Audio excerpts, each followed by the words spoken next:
Can you tell us your name and a little bit about what you do? I'm John Slotswood. I'm a Green Party fluoridation spokesperson. I've been involved with fluoridation for about 10 years. Well, about 10 years ago they tried to introduce it in the Southampton area before. I was involved then slightly, but I've become more and more involved since then, investigating what's going on. There is a lot of debate about whether fluoride should be added to drinking water. What are your views? The fluoride situation is the worst health scandal since thalidomide, or even possibly, it's probably actually worse. It is worse in its effect than thalidomide tragedy was. What was thalidomide? Well, thalidomide was in the 60s. They had this drug, or 50s and 60s, that they gave to women when they were having babies to stop morning sickness. And what happened was, after 9 months, suddenly these babies started being born without any arms, or without any legs, or with very stunted arms and legs. And so that was a big scandal because they hadn't properly tested on humans, if you like. And what we're doing now with fluorine is we are testing on humans and finding there are massive effects, particularly in the long term. And this is worse effects because it's killing people. Is it possible to have an allergy to fluoride? Yes. In fact, in Andover, near to here, in the 1950s, they put fluoride in the water. And what happened was that a whole load of people got allergies.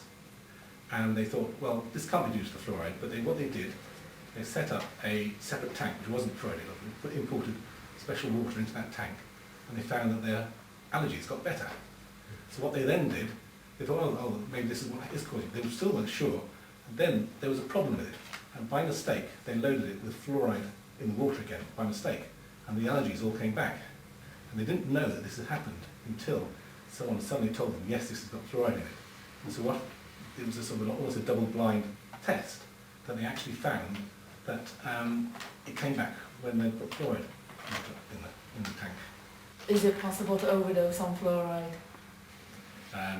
But you can certainly be poisoned by fluoride. And they have had instances in the States, I think, where there was a test case or someone, a dentist, was doing an operation on a child, and that child was given some fluoride in a gel, and they ate it or they drank it or they had an overdose, and he actually died. One person died, and that was actually taken to court and won. What effect will it have on wildlife if there is any more fluoride in the water? Well, because of the fact that we're putting it into the environment, it means the animals will also be affected because they will start drinking water. They'll be less than us because they're not usually drinking tap water. But it does have an effect on the environment. What happens is if you spray crops with fluoridated water, you get a double hit because it goes into the food chain then. It goes into our food. We eat that as well as drinking water, so we get a double hit of fluoride.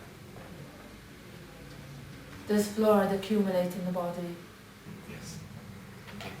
Basically, 1 part per million, approximately half of it doesn't get excreted. So what happens is after years and years and years of drinking fluoride in the water, it gets higher and higher levels in the body.